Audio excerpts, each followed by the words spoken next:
Hi,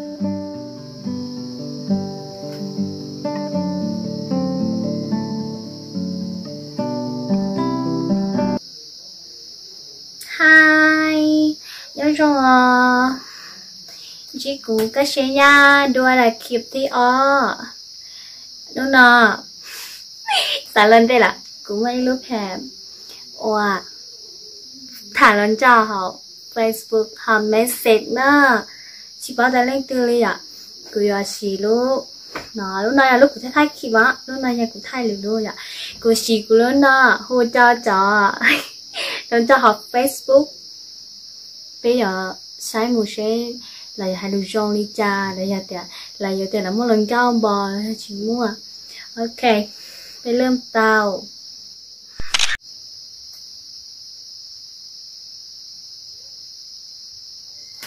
Ok, chẳng nó bên gặp Facebook á. Bên gặp message ạ. Tao muốn chết cho.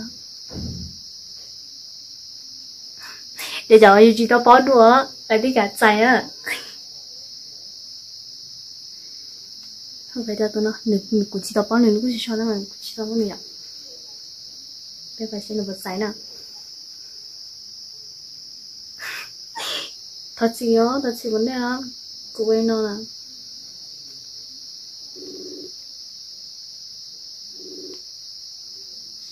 Đừng tắt say. Đừng tắt say à. Sao mày được bắt đi xem. Bêu tôi xíu. Bêu từ nó nè. Cô chỉ tao không say nè nên sẽ đóng mâu tao. Bêu từ nó là. Vâng thì nếu cô chỉ bỏ lại. Tao chỉ ốc mà cho Facebook nó sẽ. Say nào. Say á.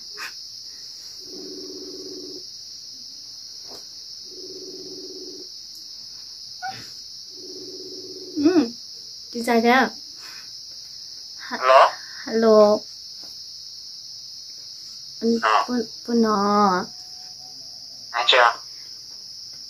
Có mèo cha. Uống đeo cáo liền. Nên nhau thế à? Tới nhau lúc sạch. Bún đã mừng cao. Em nè nhá, được không? Bù. Bên nhau. Ngân là bụng à. Đủ một cuộc ạ. Ê, không đã mừng cao. Tối. Ê, không là thằng của.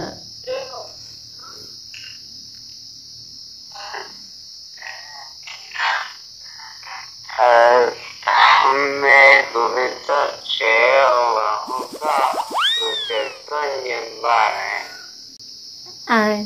Như đó. Nó mình đã có muốn thôi đó. Ok.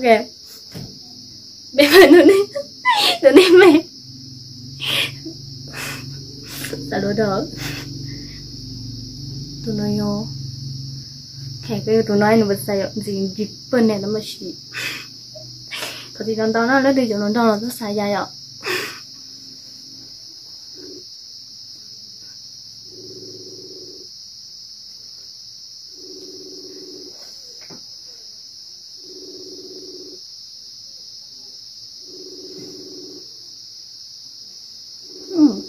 Dài.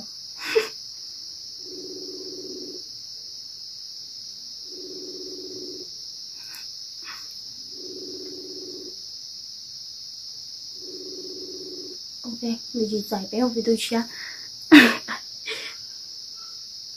Chỉ bao lâu nào mau đủ hù lời ấy không? Đủ được không? Pin này rồi đấy à? Trong méo. Cái là tôi nó pin này rồi. Bé ngô chào từ.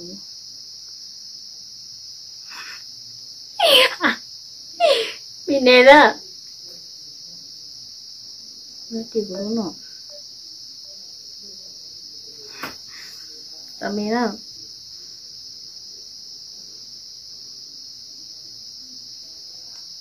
không, tụi nó lấy tiền chỉ báo. Xem được một trái không?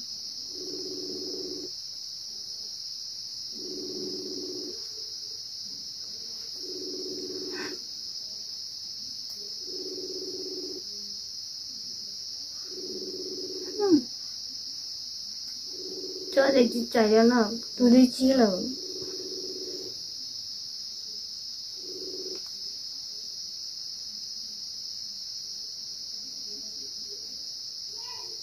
cái gì?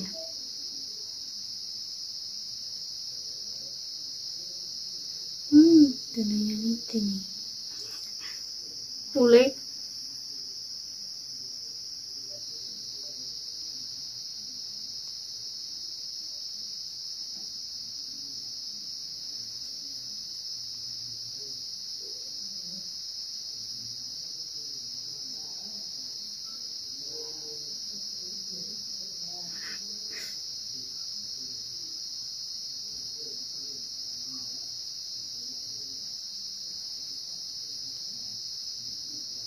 Ok, một tụi nó tôi sẽ được bật trái nào.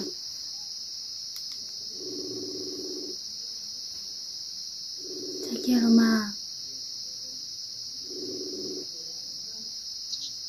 buồn nọ à.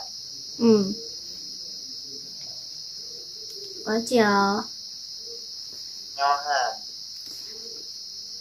không bao giờ vô phòng à này đừng mong quá chả món liền cảm ơn đâu tao mua à là tài của ra anh được chóp chào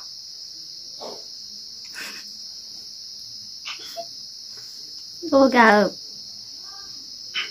chào mà nhìn lỡ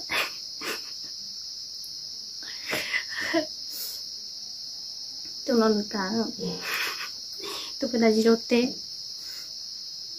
kẹp về cái đây tụi chỉ nó đó nữa để nó đúng ok là gì giúp pháp em không trộn được gì hết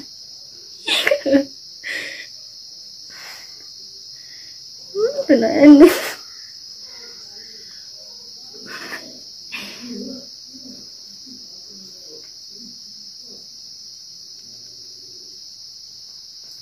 dài không dài thế thì dài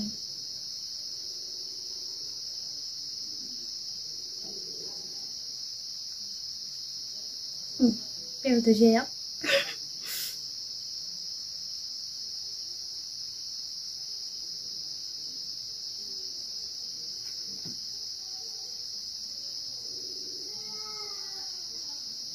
tôi nói người không mong nhầm đâu chị bỏ dài thế anh có thể thì dài nữa chị có thể chân xẻ lòng ca đi dùng để lần trò ra quên nó à có béo già butuh sao mới giờ wah kau cô đi cú là iya ketinggalan em pertama anda dia udah melanggar iya iya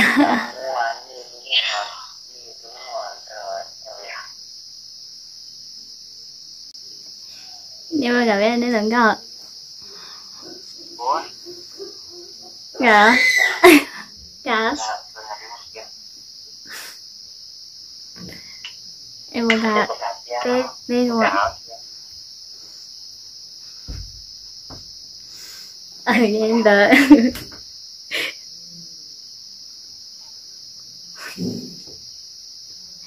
tụi bị tụi chia lắm Ôn ôn thì chú đồ đó mà. Nó chỉ đó đâu.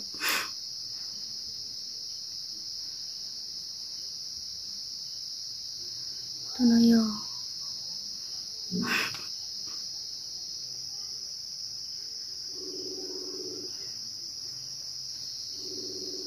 Bây giờ sẽ được tiền được một lần cao này nào. Chạy. Để chị sao?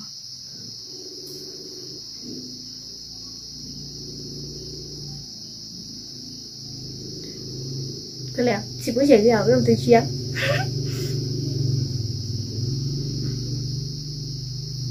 Tôi nói vô. Tôi chơi chạy cho nhầm rồi ạ. Chạy chỗ. Nhầm. Tôi thấy bình ngang đó.